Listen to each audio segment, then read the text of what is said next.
আমার বন্ধুগণ, ব্রেন খেলবে না। সুম্মা রুজি'ল বাসারা কাররাতাইন ইয়ানকালিব ইলাইকাল বাসারু খাসিআন ওয়া হুয়া হাসির। জোরে বলুন আল্লাহু আকবার। তোমার চক্ষু ক্লান্ত হয়ে ফিরে আসবে, তোমার চক্ষু আর পারবে না গবেষণা করতে। এই মহাশূন্য পাড়ি দিয়ে আমরা দেখতে পাই বিশাল বড় নীল আকাশ, ব্লু স্কাই আমরা দেখতে পাই। এরপরে আছে মহাশূন্য, এরপরে আছে আরেকটা আকাশ, এরপরে আছে মহাশূন্য, এরপরে আছে আরেকটা আকাশ। দ্বিতীয় আকাশের তুলনায় প্রথম আকাশ অনেক ছোট, প্রথম আকাশের তুলনায় দ্বিতীয় আকাশটা অনেক বড়। মরুসাহারার মধ্যে যদি কোনো বান্দা মরুসাহারায় চলতে নিয়ে হাতের আঙ্গুল থেকে আংটি যদি মরুসাহারার মধ্যে ফেলে দেয়, সাহারার তুলনায় আংটি যেমন ক্ষুদ্র ছোট, দ্বিতীয় আকাশের তুলনায় তেমনই প্রথম আকাশ তেমনই ছোট। এরকম কয়টা আকাশের মালিক আমার আল্লাহ? সাবআ সামাওয়াত, সাত আকাশের মালিক কে? আল্লাহ। সাত আকাশের মালিক কে? আল্লাহ তাআলা। আমার বন্ধুগণ, ষষ্ঠ আকাশে আছে সিদরাতুল মুনতাহা, এরপরে সপ্তম আকাশ, এর উপরে হলো আরশ আযীম। আমার আল্লাহ সেই জায়গায় সমাসীন আছেন। আর রহমানু আলাল আরশি ইস্তাওয়া। আমার আল্লাহ তাআলা আরশ আযীমের সমাসীন আছেন, তিনি সেখান থেকে সব কিছু মনিটরিং করেন। তার কোনো দায়িত্ব পালনে কোনো ক্লান্তি আসে না। ওয়ালা ইয়াউদুহু হিফযুহুমা ওয়া হুয়াল আলিয়্যুল আযীম। কোনো ক্লান্তি আসে না তার। সেই জায়গা থেকে সব তিনি দেখেন, সব শোনেন, সব জানেন, সব বুঝেন। ও বান্দা, আমি এত বড়, শুধু উপরে নয়, আমি সবার উপরে। সাব্বিহিসমা রাব্বিকাল আ'লা, সাব্বিহিসমা রাব্বিকাল আ'লা। সবার উপরে তিনি। অতএব সেই সবার উপরে যিনি, সেই মহান রবের আইন ছাড়া আমরা কারো আইন মানতে পারবো না, কারো বিধান মানতে পারবো না। কারণ আমাকে বানিয়েছেন কে?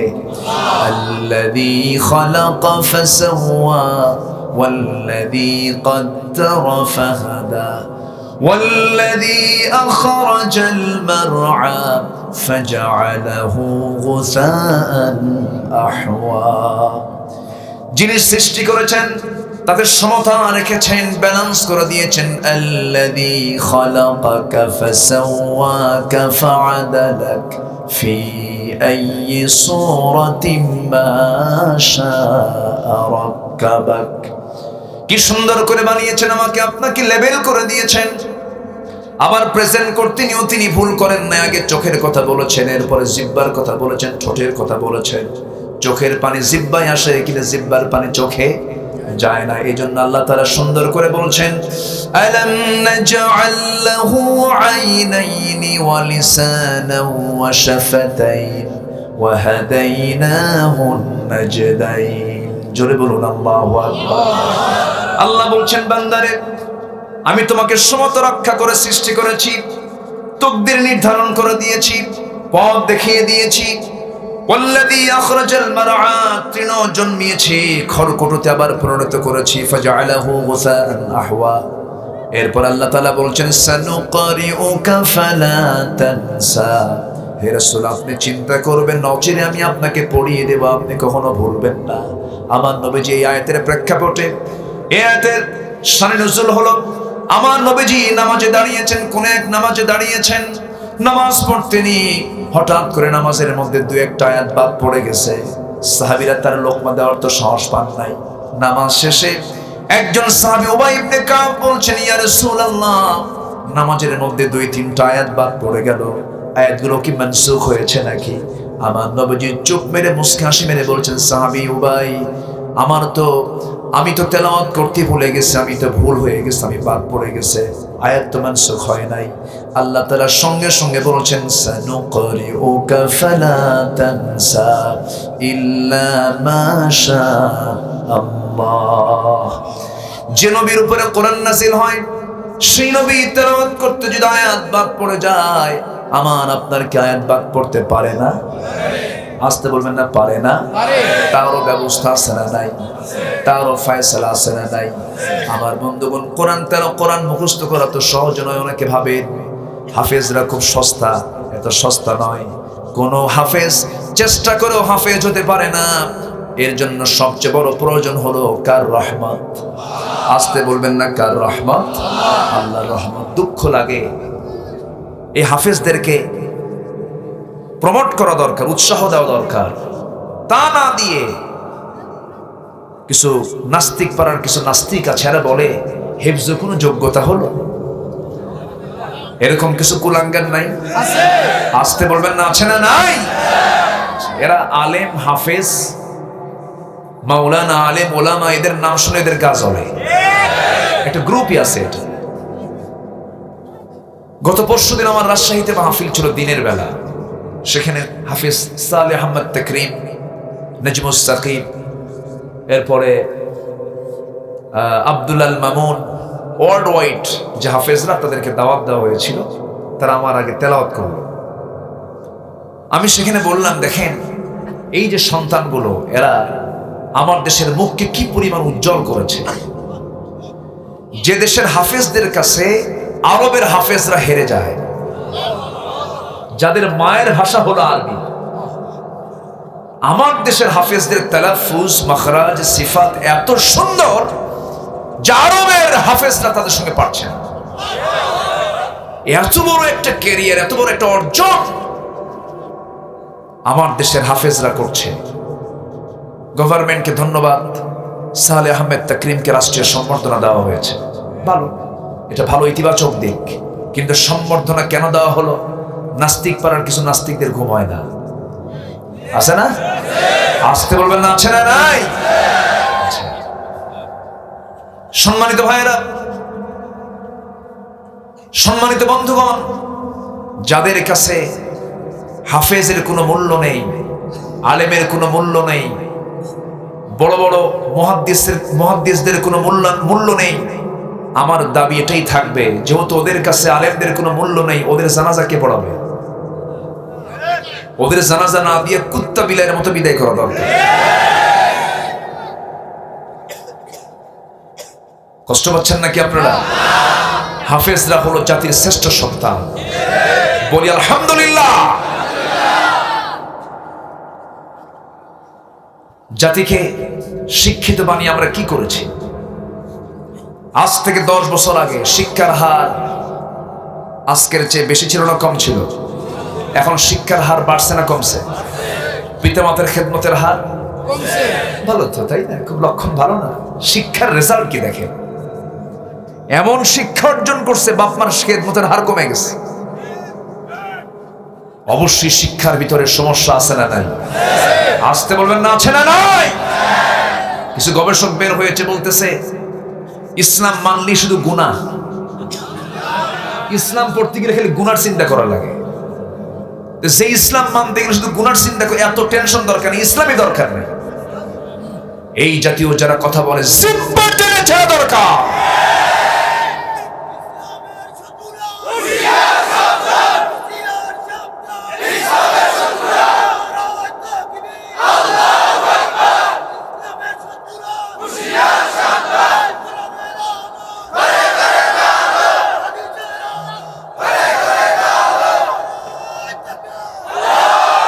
সম্মানিত ভাইয়েরা, সম্মানিত বন্ধুগণ, যুগে যুগে এই ধরনের কিছু নাস্তিক চেতনার লোক ছিল, এখনো আছে না নাই? আছে না নাই? সজাগ থাকতে হবে। শত্রুকে যে ইমানদার চেনে না, তার ইমান এখন আনা হয় নাই। ইমানদার শত্রুকে চিনবে, শত্রুকে চেনার দরকার আছে না নাই? ফাসিক কারা, জালিম কারা, তাগুত কারা, আমাদেরকে চেনা দরকার। ওরা কিন্তু আমাদের ঠিকই চেনে, ওরা আমাদের ঠিকই চেনে, আমাদেরকে চিনতে হবে। আজকে যারা সুশীল সমাজের দাবিদার, তারা সমাজকে কি দিতে পেরেছে? তারা বলে যারা বোরকা পরে তারা নাকি আনসোশাল, যারা মুখে দাড়ি রাখে নামাজ পড়ে তারা নাকি আনসোশাল, ওদেরকে ব্যাকডেটেড মনে করে। তোমরা কি সমাজ, তোমরা কি সোশ্যাল হলে, কি সামাজিক হলে? গত বছর মনে আছে কিনা এই সময় হয়তো হবে, ধানমন্ডির কোন একটা বাসায় একজন বৃদ্ধ মানুষ ফেসবুক লাইভে এসে নিজের বৈধ লাইসেন্সওয়ালা পিস্তল সামনে হাতের মধ্যে নিয়ে একজন পূর্ণ শিক্ষিত মানুষ, যে শিক্ষার কথা আমরা বলি, জাতির সামনে এসে আসতে বলবেন না, আছে না নাই? আমার দেশে বৃদ্ধাশ্রম গড়ে ওঠে, এটা লজ্জার কথা, চরম লজ্জার কথা। কি শিক্ষা অর্জন করলাম, শিক্ষার ঠেলায় বাপ মার স্থান হয় বৃদ্ধাশ্রমে। এটি আমেরিকায় মানায়। কে বলেছে আমেরিকার মানুষ সুখী? পৃথিবীতে সবচেয়ে বেশি মানসিক রোগী হলো আমেরিকায়। কে বলেছে? দূর থেকে অনেক কিছুই মনে হয়। যেখানে ইসলাম থাকবে না সেখানে কোনোদিন সুখ শান্তি থাকবে। ইসলাম মানে সুস্থ, শান্তি, সুখ। আর ইসলাম নাই, শুধু স্বরেও লাগাতে হবে অসুখ, অশান্তি, অসুস্থ। ঠিক কিনা?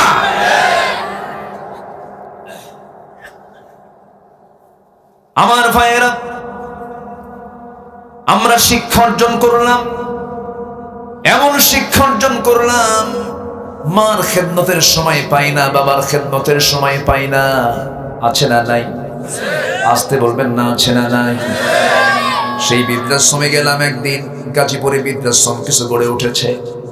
একজন মুরব্বীকে পেলাম, মুরব্বীকে দেখে আমার চোখে পানি চলে এলো। বললাম, মুরব্বী আপনি এই জায়গায় কেন? আপনার বাড়ি কোথায়? বলে বাড়িধারা।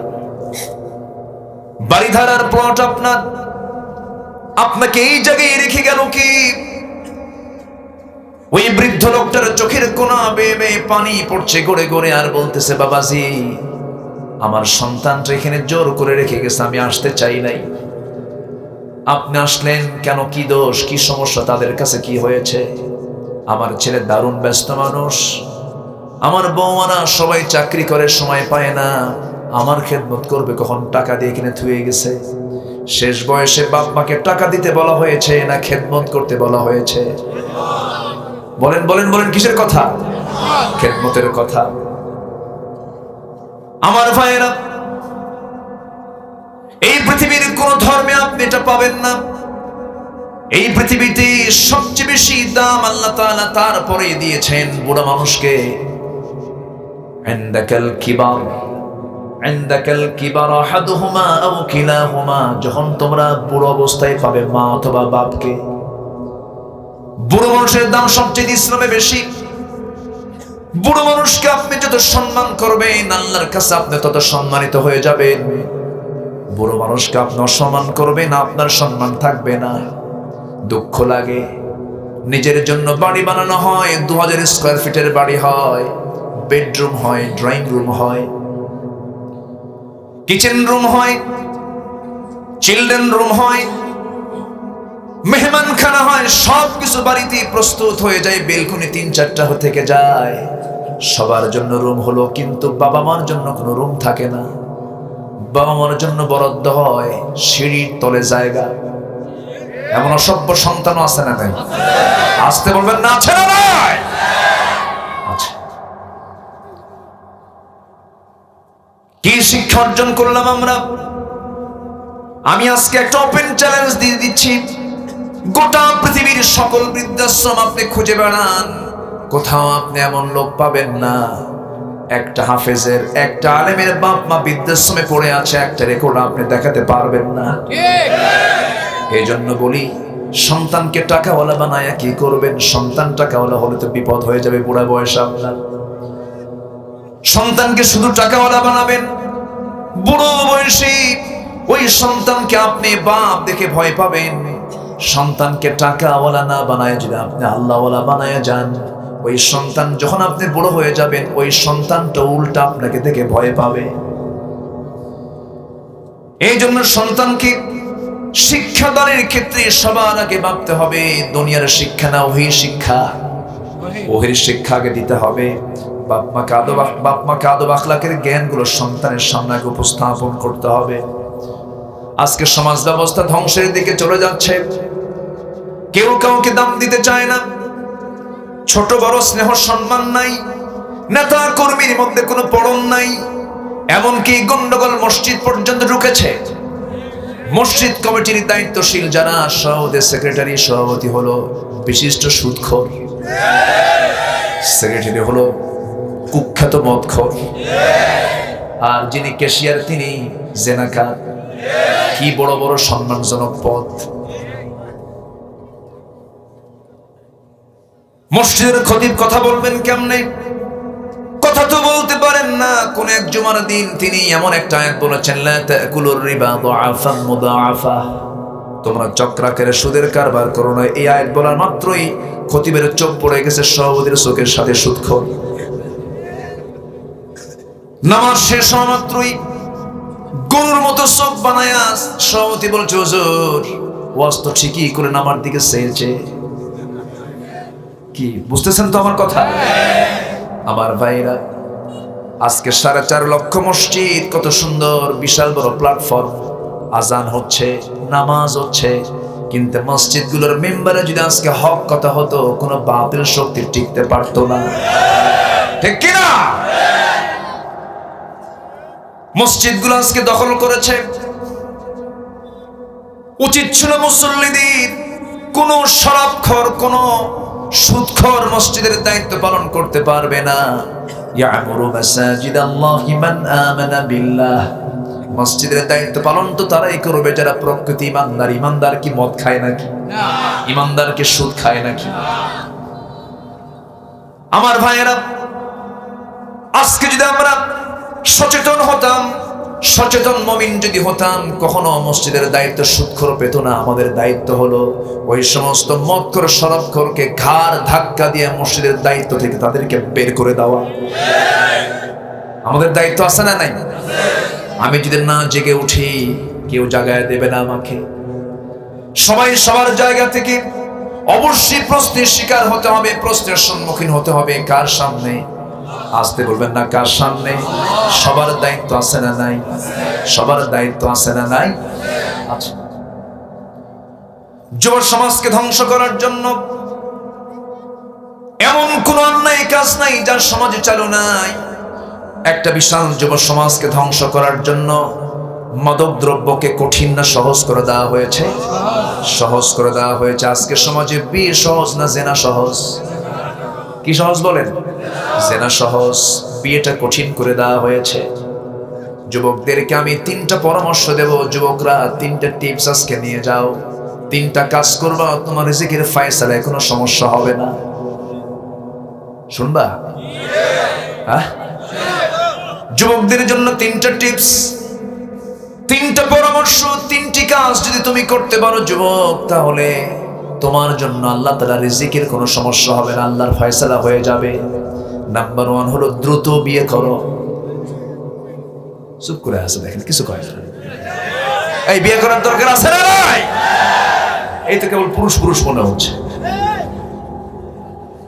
কিন্তু অনেকে মনে মনে বলে, হুজুর বাপরে বলতে পারি না, বাপ খেউ খেউ করে। খাওয়া কয় ঠিক।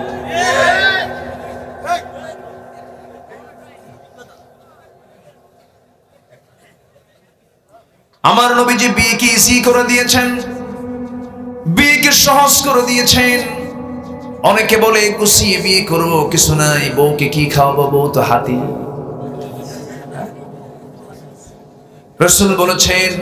রাসূল বলেছেন তুমি একা খাবার পাচ্ছ, তোমার একার জন্য খাবার আছে, 2 জন মিলে খাও। 2 জনের খাবার আছে, 3 জন মিলে খাও। 3 জন আছে, 5 জন মিলে খাও। মুখ দিয়েছেন যিনি, খাবারও খাওয়াবেন। এই বিশ্বাস আছে তো? নদীতে মাছ মারতে গেছেন, জাল ভরা মাছ, মাছ তুলেছেন, কিন্তু মাছ রাখার যে পাত্র, এটাকে এলাকায় কি বলে জানি না, ডুলা। ডুলা, আচ্ছা ডুলা। আপনি ডুলাতে মাছ, সমস্ত বা জালের মাছগুলো ধরে ধরে ডুলায় ভরিয়েছেন, কিন্তু এমন ডুলা যে ডুলার তলা নাই, মাছ থাকবে নাকি? তেমনি ও যুবক, তুমি বলতেছো আমি গুছিয়ে নিয়ে টাকা পয়সা ক্যাশ ক্যাপিটাল করে আমি বিয়ে করব, থাকবে না সব। ওই ডুলার তলা নাই, যেমন মাছ থাকবে না, তুমি যত কামাই করো থাকবে না, কারণ তলা হলো বউ। তলা কি? বউ। অন্যের বউ না, কিন্তু বিয়ে করে বউ।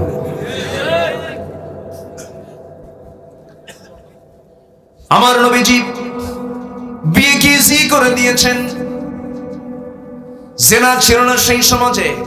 খায়রুল কুরুনি করনি সুম্মাল্লাযীনা ইয়ালুনাহুম সুম্মাল্লাযীনা ইয়ালুনাহুম। জিনার কোনো পরিবেশ সেই সমাজে ছিল না, বিয়েটা ইজি ছিল। আমার নবীজির 4টা মেয়ের সব চাদরের মেয়ে ছিলেন কে বলেন? বলেন কে বলেন? সবচেয়ে ছোট মেয়ের নাম কি? ফাতিমা, রুকাইয়া, যায়নাব, কুলসুম, ফাতিমা। এই 4টা মেয়ের সবার ছোট মেয়ে নবীজির সবচেয়ে কাছের মেয়ে ছিলেন, কিন্তু সেই মেয়েটাকে বিয়ে দিয়েছেন ধনী জামাই না গরিব জামাই? কেমন গরিব, ঘরবাড়ি আছে। নবীজি তার মেয়েকে বিয়ে দিবেন খেজুর বাগানের মালিক সাহাবী, কোটি টাকার মালিক সাহাবীরা বিয়ের জন্য নবীর কাছে অফার করেছেন। আমার নবীজি বললেন না না, আমার মেয়ে ফাতিমার জন্য হবে না, দেখি কি আসে। সবার প্রস্তাব দেওয়া শেষ, প্রত্যাখ্যাত হয়েছে সবার প্রস্তাব। একজন বাদ আছেন, তিনি হচ্ছেন আলী। তিনি ভাবতেছেন এত দামি দামি এত ধনী ধনী মানুষ, তাদের পছন্দ না, আমারে পছন্দ করবে কেমনে। সবার শেষে তিনি গেলেন, নবীর সামনে দাঁড়িয়ে গেলেন। রাসূল বলছেন আলী, আমার কাছে সামনে দাঁড়িয়ে আছো, কিছু বলবা নাকি? হুজুর কি যে বলবো নিজেও জানি না। রাসূল বলছেন শোনো, আমার ছোট্ট মেয়েকে বিয়ে দেব, তুমি কি বিয়ে করতে রাজি আছো নাকি? হুজুর দিলে করা যায়।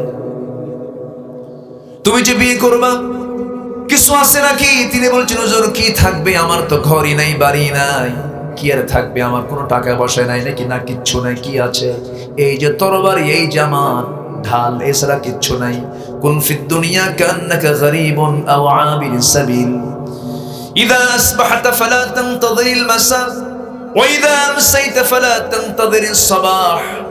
যখন তুমি সকাল পাবে সন্ধ্যার অপেক্ষা করবে না, যখন সন্ধ্যা পাবে সকালের অপেক্ষা করবে না। হুজুর আমার তো কিচ্ছু নাই।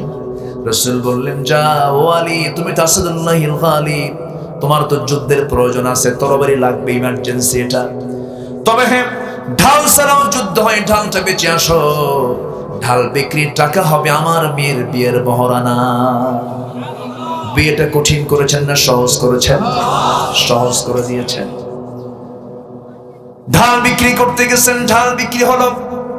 এমন ক্রেতা একজন নিলেন, যিনি আমার নবীজির বড় জামাই ওসমান। বলছেন আলী, সাত সকালে তোমার মতো মানুষ ঢাল বিক্রি করতে আসছে কেন? কি হয়েছে? বিয়ে ঠিক হয়েছে। কার সাথে? আপনার শালীর সাথে।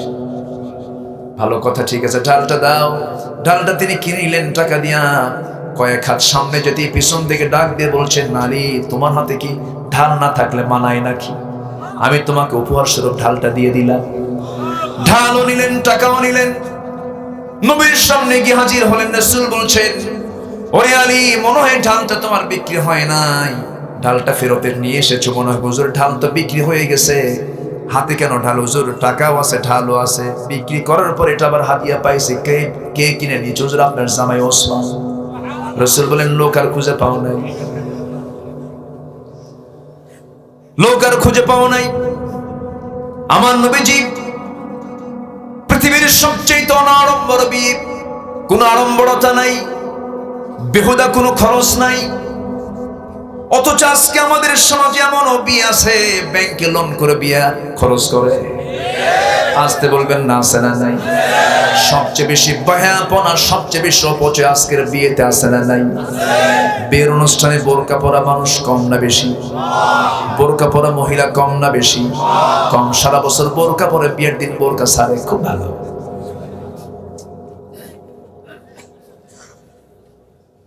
আমার নবীজি মেয়েকে বিয়ে দিবেন, এমন একদম অনাড়ম্বর পরিবেশে, সিম্পল পরিবেশে বিয়েটা হয়ে গেল। নবীজি সে মেয়েটার জন্য তেমন কিছু দিতে পারলেন না। একটা আটা পেশার যন্ত্র দিলেন, কি জাতা দিলেন, একটা জাতা দিলেন, একটা চামড়ার তোষক দিলেন, একটা পানির মশক দিলেন। বিয়েটা হয়ে গেল, ইজাব কবুল হয়ে গেল। রাসূল বললেন ফাতিমা চলে যাও তোমার স্বামীর ঘরে, আমি তোমাকে এমন স্বামী তোমাকে উপহার দিলাম, আকাশের নিচে জমিনের উপরে এত সুন্দর মানুষ তুমি আর খুঁজে পাবা না। যাও সংসার করো। একটা কথা তোমাকে জানিয়ে দিচ্ছি, মৃত্যুর দিন পর্যন্ত স্বামীর বিরুদ্ধে একটা নালিশ যেন আমার কানে না আসে। যেরকম সুবহানাল্লাহ। বিয়ের পরে শ্রেষ্ঠ ঘর বাবার ঘর না স্বামীর ঘর? কিন্তু কিছু কিছু মহিলা আজকে আছে বাবার বাড়ির গরম আছে না নাই? মজুমদার বাড়ি, চৌধুরী বাড়ি আছে না নাই? আবার বাপও কম না, মেয়েটা জামাইয়ের বাড়ি পাঠায় দিয়ে আবার ফোন দিয়ে বলে, মা তুই ওই বাড়ি থাকবি, যদি কিছু হয় আমাকে খবর দিবি, যদি কোনো খারাপ আচরণ করে খাইয়া ফালাবো। এরকম কিছু শ্বশুর আছে না নাই? যেই বাড়িতে শ্বশুর বাড়ির প্রভাব খাটবে সেই পরিবারের সুখ শান্তি হবে। এই সমস্ত কথাগুলো কি বলার দরকার আছে না একটু?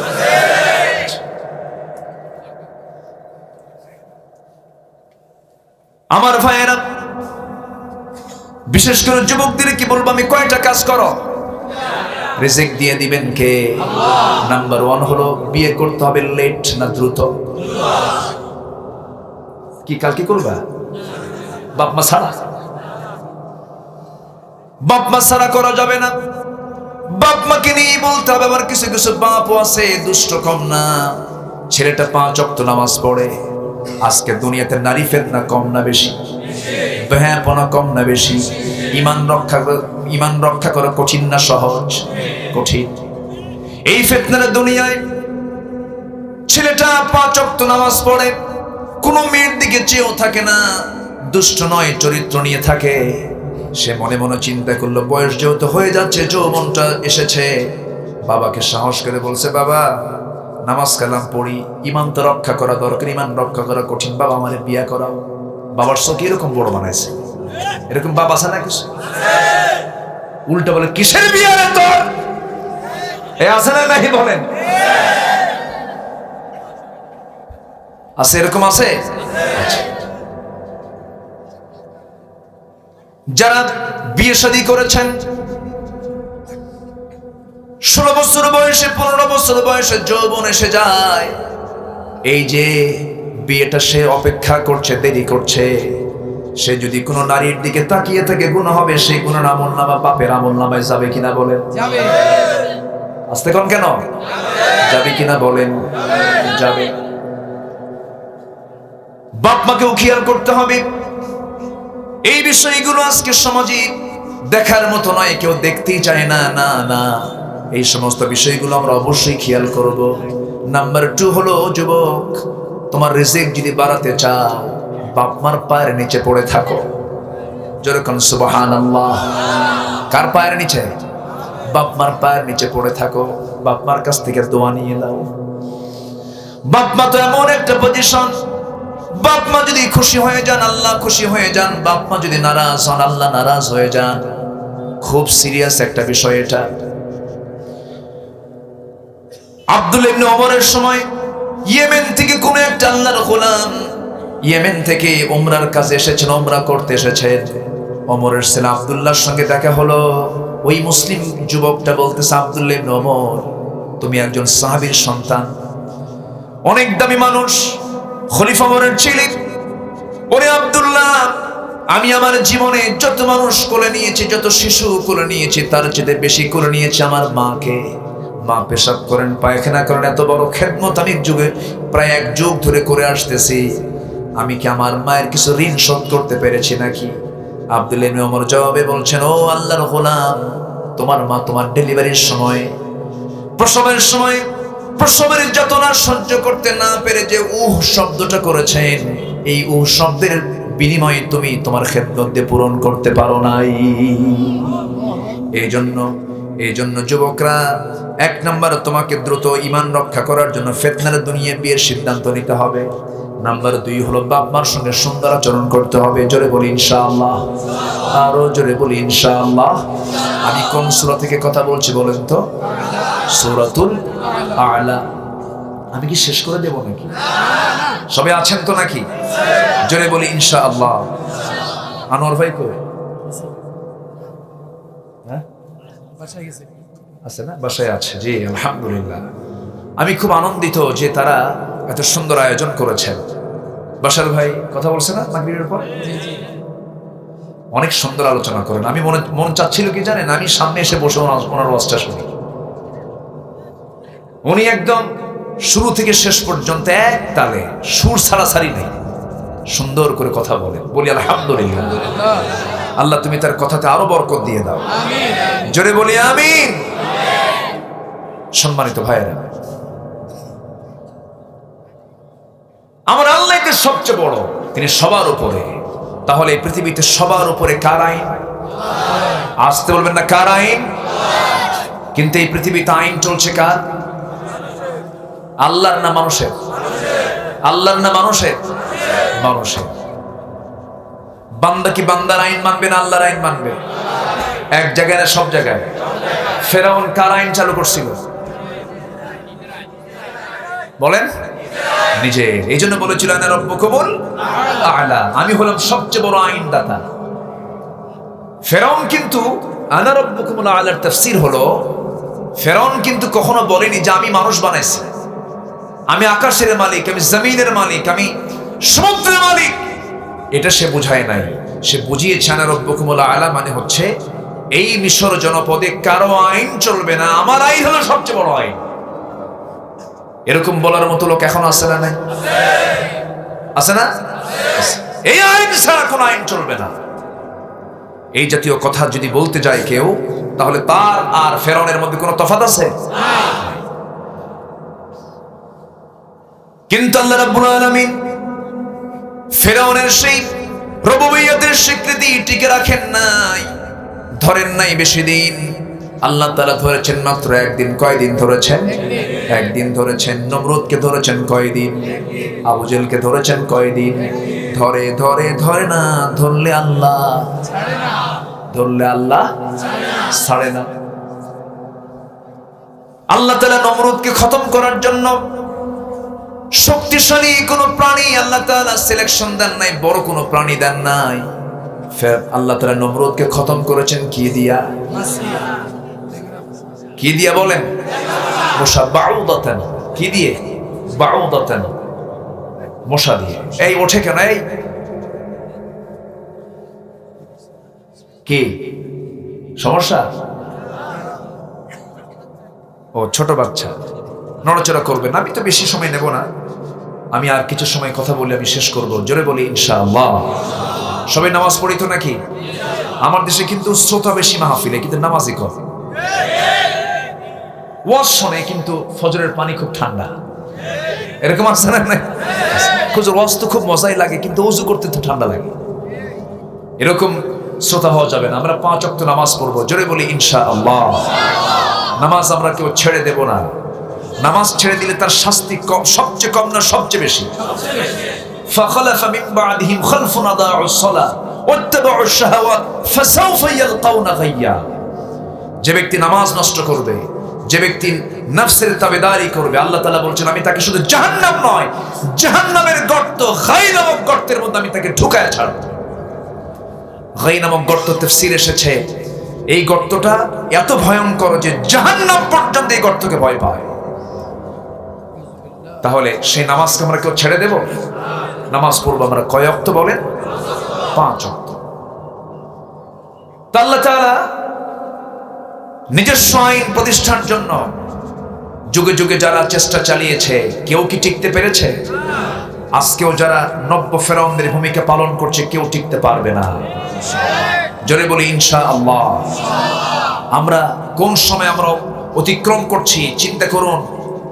কাবা শরীফের ইমাম কাবার মেম্বারে দাঁড়িয়ে, হারামের মেম্বারে দাঁড়িয়ে খুতবা দিচ্ছেন, কনসার্টের বিরুদ্ধে কথা বলেছেন, অশ্লীল নাচ গানের বিরুদ্ধে কথা বলেছেন। খুতবারত অবস্থায় তাকে গ্রেফতার করে জেলখানায় ঢুকিয়ে দিয়েছে। এরকম জালিম গোটা পৃথিবীতে আছে না নাই? কোন জালিমের জুলুমতন্ত্র বেশি দিন টিকবে না। জোরে বলি ইনশাআল্লাহ। কুফর দিয়ে শাসন চালানো যায়, জুলুম দিয়ে শাসন টিকানো যায় না। নমরুদ তার বড় সাক্ষী। নমরুদ ইব্রাহিম আলাইহিস সালামকে আগুনে নিক্ষেপ করেছিল, কিন্তু আগুনে নিক্ষেপ করলেও আগুন থেকে রক্ষা করেছেন ইব্রাহিমকে কে? সে আল্লাহ আজও আছেন না নাই? আসতে বলবেন না, আছেন না নাই? ফেরাউন মুসা আলাইহিস সালামকে দরিয়ায় পানিতে চুবিয়ে মারতে চেয়েছিল আল্লাহর পয়গম্বরকে, কিন্তু পানিতে চুবান খাইলো কে? কে চুবান খাইছে? ফেরাউন নিজে খেয়েছে। নমরুদকে বিদায়ী করার জন্য আল্লাহর বেশি কিছু লাগে নাই, শুধু এক ঝাঁক মশা পাঠিয়েছেন। তার মধ্যে কোন মশা বরাদ্দ? সবল না দুর্বল? বলেন, সচল না অচল? অচল মশা। মশা কিন্তু দুর্বল না আসলে, যার ডেঙ্গু হয়েছে সে বুঝে। মারাত্মক জিনিস মশা। আল্লাহ তাআলা মশার উদাহরণ দেন নাই? সূরা বাকারার 26 নম্বর আয়াতে আল্লাহ তাআলা মশার কিছু কথা বলেছেন। হ্যাঁ, আল্লাহ তাআলা বলেছেন, ইন্নাল্লাহা লা ইস্তাহি আন ইয়াদরিবা মাসালান মা বাউদাতান ফামা ফাওকাহা ফাআম্মাল্লাযীনা আমানু ফায়া'লামুনা আন্নাহুল হাক্কু মির রাব্বিহিম। জোরে বলুন আল্লাহু আকবার।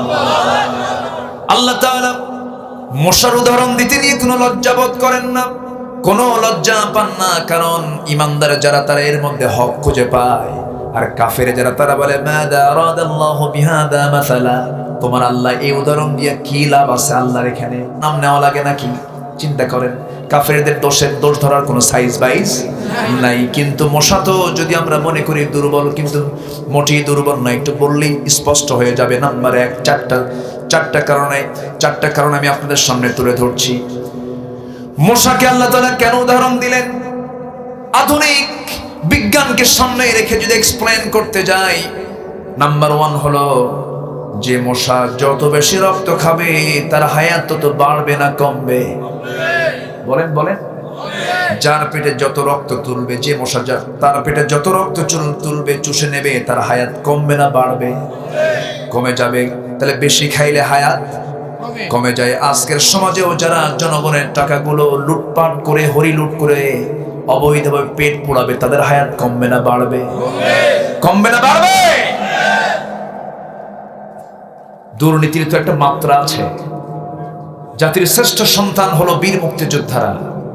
গত কয়েকদিন আগে প্রথম আলোর একটা কলমে দেখলাম 2000 মুক্তিযোদ্ধা তারা ভাতা নিচ্ছেন, যাদের বয়স হলো 52 বছর। দেশ স্বাধীন হয়েছে কত বছর? তাহলে যুদ্ধ করলো কোন সময়? মারপেট থেকে। জন্মের মতো খাইয়া নাও, মশার মতো খা, হায়াত শেষ হয়ে যাবে।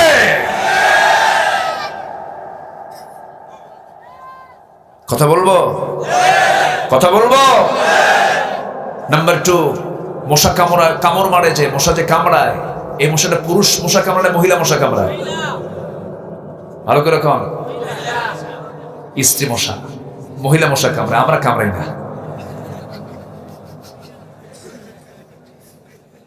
রাগ করতেছেন নাকি আপনারা? আমি কিন্তু মাদের ছোট করছি না, এটা স্ত্রী মশা কামড়ায়। আল্লাহ তাআলা বাউদাতান শব্দটা প্রয়োগ করেছেন, এটা কি স্ত্রী না পুরুষ? মুয়ান্নাস না?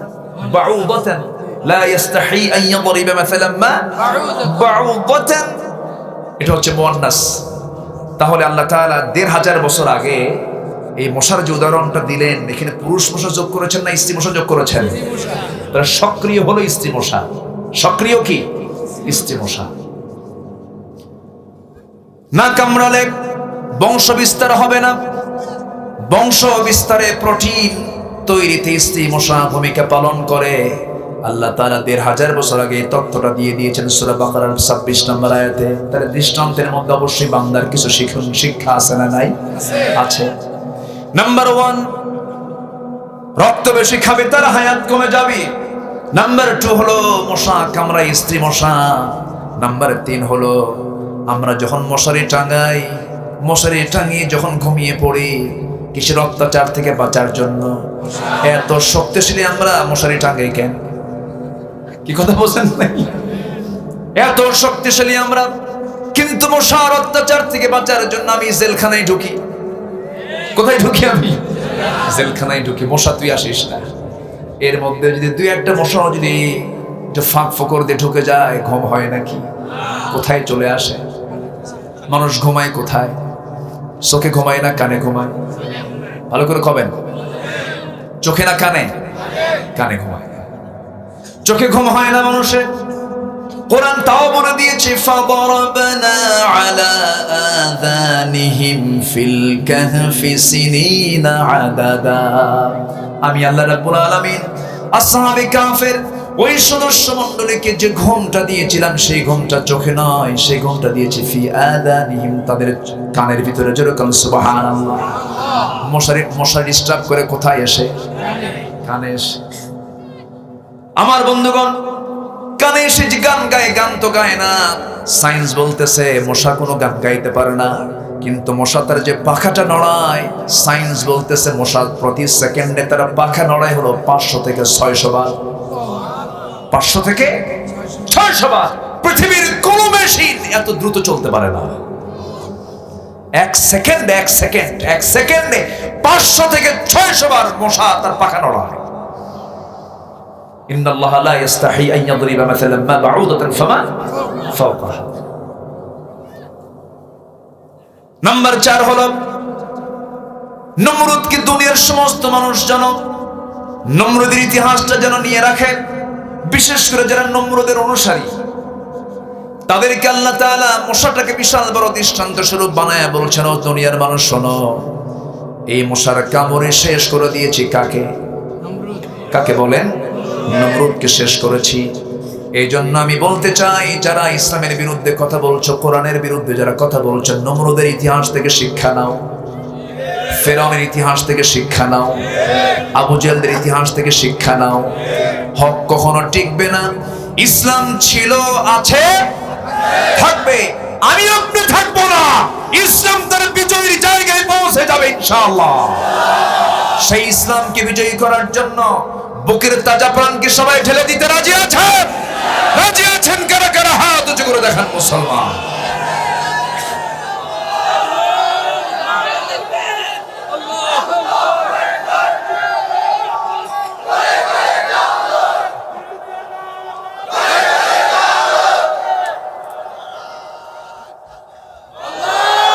আল্লাহ তুমি সবার হাতকে কবুল করে। জোরে বলি আমিন।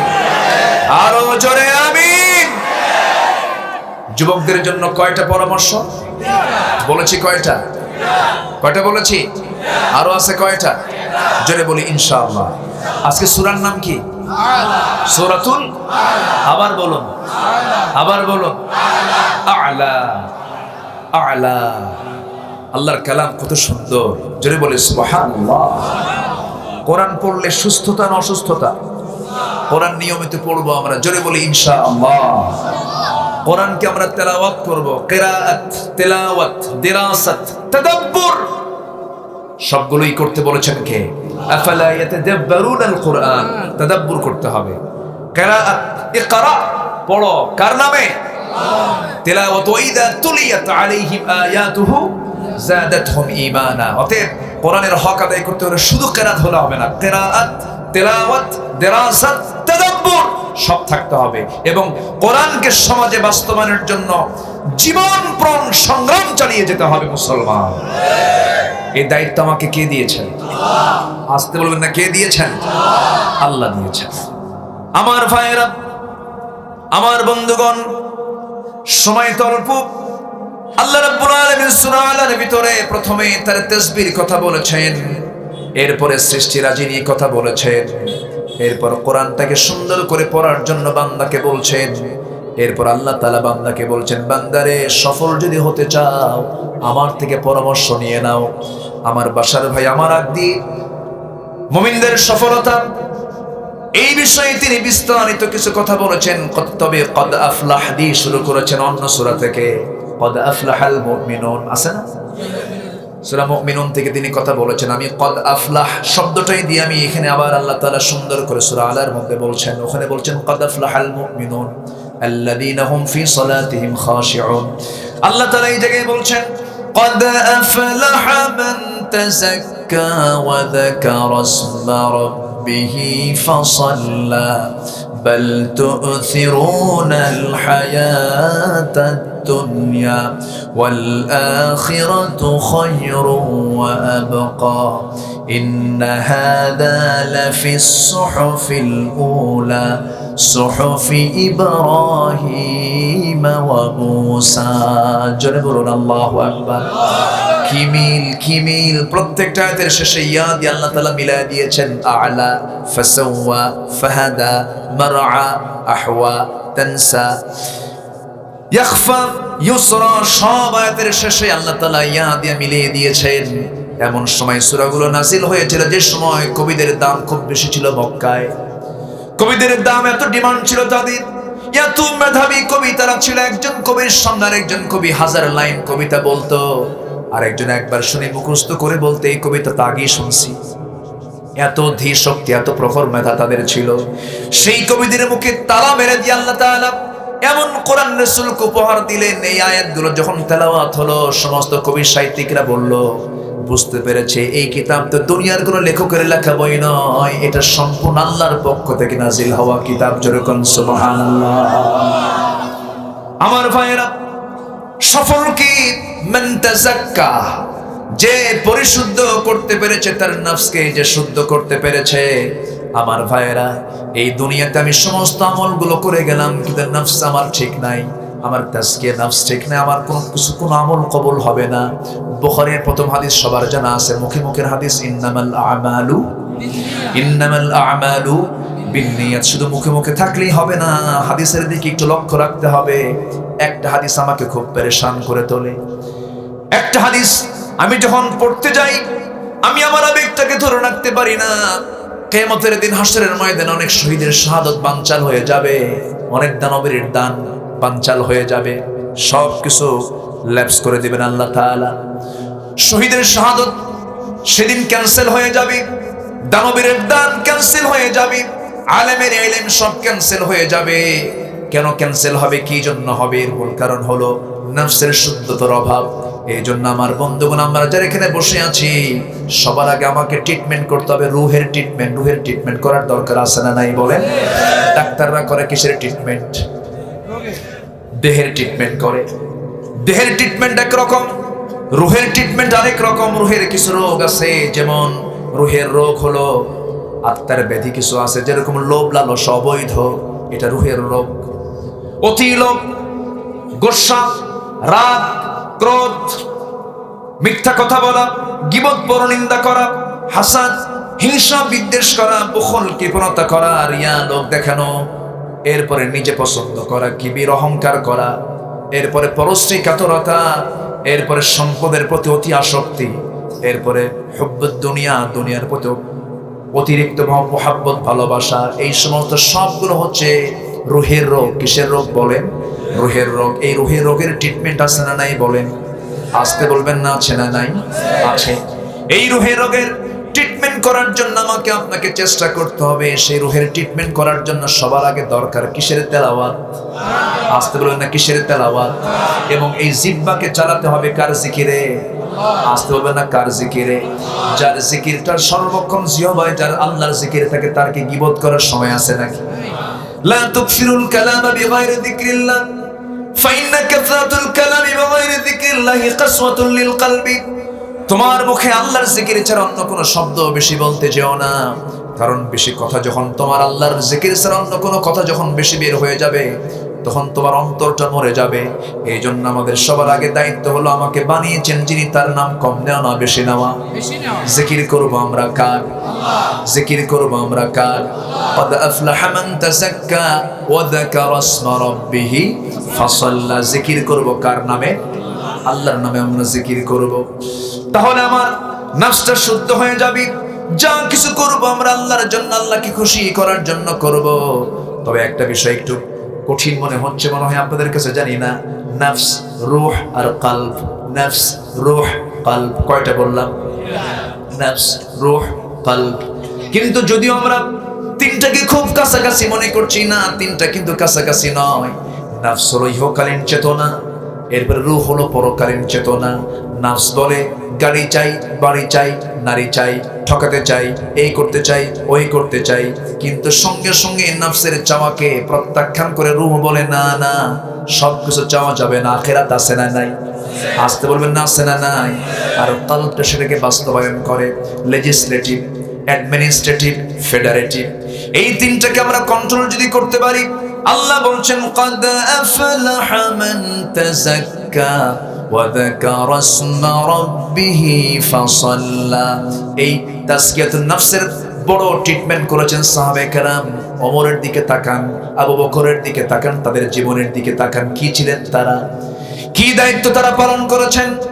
প্রথম খলিফা আবু বকর সিদ্দিক রাদিয়াল্লাহু তাআলা যখন খেলাফতের দায়িত্ব গ্রহণ করলেন, খেলাফতের দায়িত্ব নেওয়ার সময় প্রথম দিন চলে গেল, দ্বিতীয় দিন তিনি তার নিজস্ব ব্যবসা, কাপড়ের ব্যবসা নিয়ে তিনি দোকানদারি করছেন। তাকে বলা হলো, আবু বকর, তোমার এত বড় দায়িত্ব, এত বড় দায়িত্বের পাশে তুমি এই ব্যবসা কখন করবা? তিনি বললেন, শোনো, রাষ্ট্র চালাবো, আল্লাহ আমাকে যে দায়িত্ব দিয়েছেন সেই দায়িত্ব পালন করব, কিন্তু আমার পরিবার চালানোর জন্য তোমার ব্যবসা করা দরকার।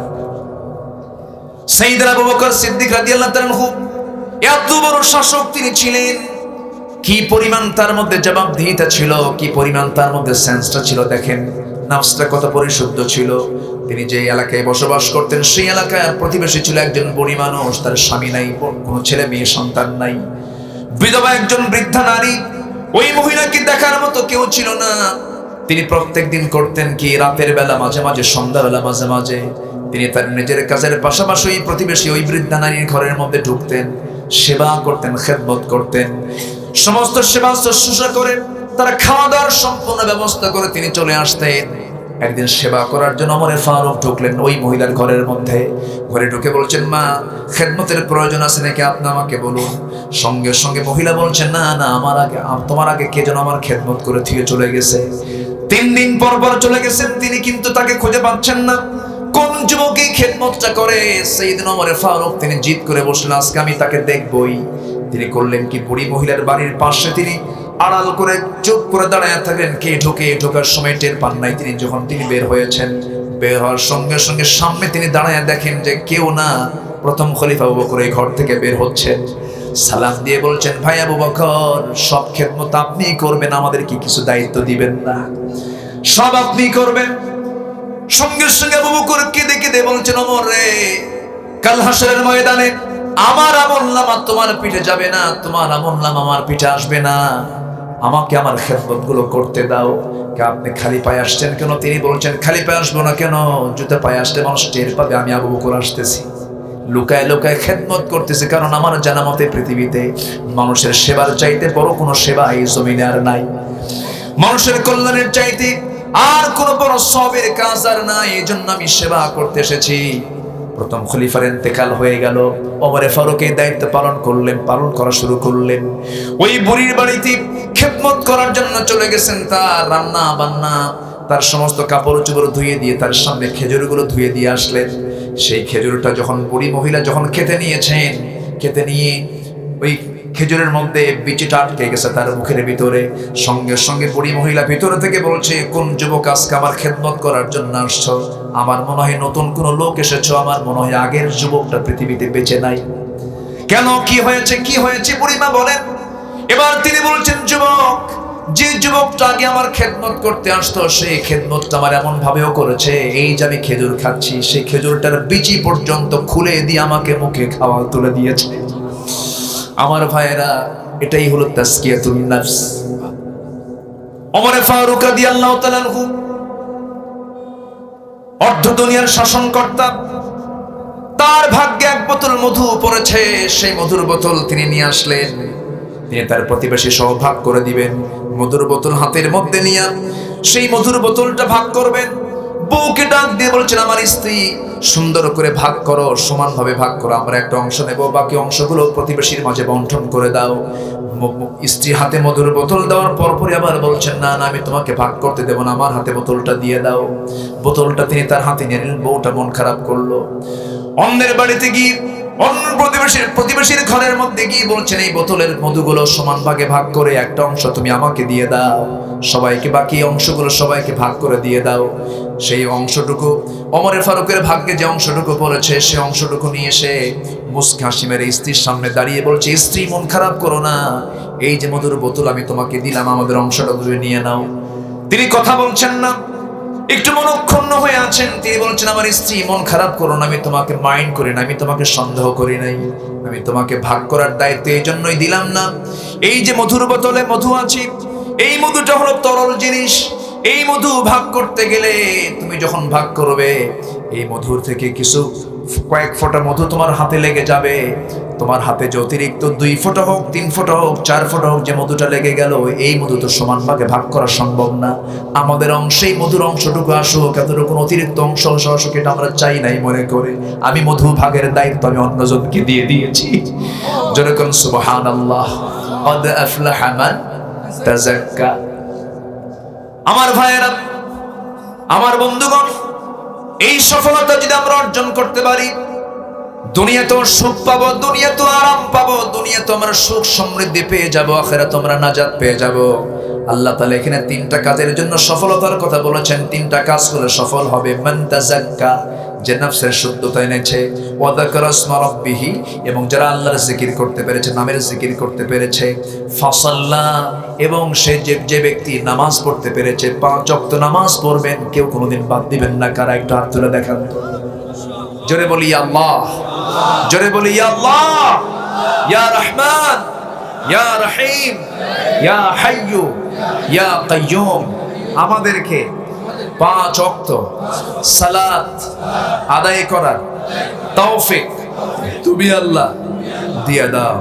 জোরে বলি আমিন, আরো জোরে আমিন।